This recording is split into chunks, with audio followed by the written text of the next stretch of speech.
সবাই কেমন আছেন? আশা করি মালিকের কৃপায় ভালোই আছেন। 24-এর পর হইতে দেখা গেছে উপদেষ্টা কমিটি গঠন হইয়া দেশে একটা চুরি বাটপাড়ির রাজত্ব কায়েম হয়েছে, যার কারণে দেশটা একটা ধ্বংসের দিকে।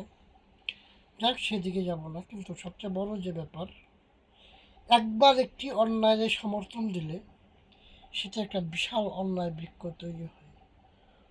তখন যদি এই যে উপদেষ্টারা এই অন্যায়ের মাধ্যমে দুর্নীতি না, এই দুর্নীতিগুলোকে আমরা যদি প্রশ্রয় না দিতাম, তাহলে আজকে দেশ এতটা ধ্বংসের দিকে যাইত না।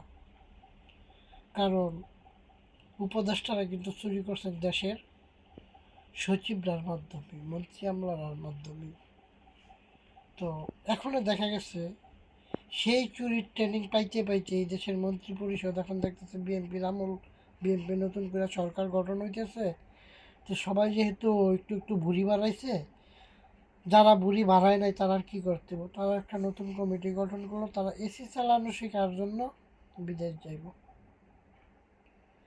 এই দেশে এক পাশ পোলাপান এই এসির মেকানিকের দোকানে চাকরি কইরা এসি ভাঙ্গাচোরা এসিরে ভালো এসি বানাইতে পারে।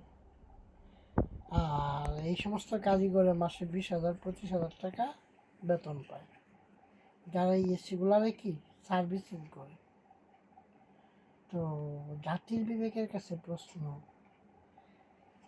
যারা এসিলারে পুরান এসিলারে সার্ভিসিং করতে পারে, তাদের বেতন যদি এই 15-20 হাজার টাকা হয়, তাহলে যে মন্ত্রী পরিষদ বিদেশ যাবে এসিটা চালানো শেখার জন্য, তার বেতনটা কত হওয়া উচিত? আমার কথার পয়েন্টে যদি বুঝা থাকেন, তাহলে এখনই উচিত এই ধরনের সচিবদের মেধা যাচাই কইরা তারা কী কীভাবে এত উচ্চ পর্যায়ে গেছে সেগুলোর একটা সঠিক তদন্ত করা। কারণ দেশে শিল্প কারখানা এখন ধ্বংসের দিকে, দেশ একটা অস্থিতিকর পরিস্থিতির ভিতরে আছে। এদের দুর্নীতির সঠিক তদন্ত যদি এক এক করে বাহির করে টাকাগুলো আনা হয়, তাহলে এই যে ঢাকা শহরে যে অনেকে ব্যাংকের টাকাতে চিৎকার করতেছে, সেই আত্মচিৎকারের গ্লানি মনে হয় কিছুটা কমবে। কারণ দুর্নীতি যারা করছে ঘুরে ফিরে তো এই দেশেই তারা কম বেশি আছে, সেই টাকাগুলো উদ্ধার করা প্রয়োজন।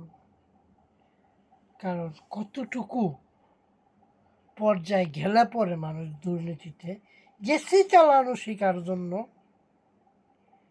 প্ল্যান করে। সবাই ভালো থাকেন, মালিক সবাই সুবুদ্ধি দান করুন।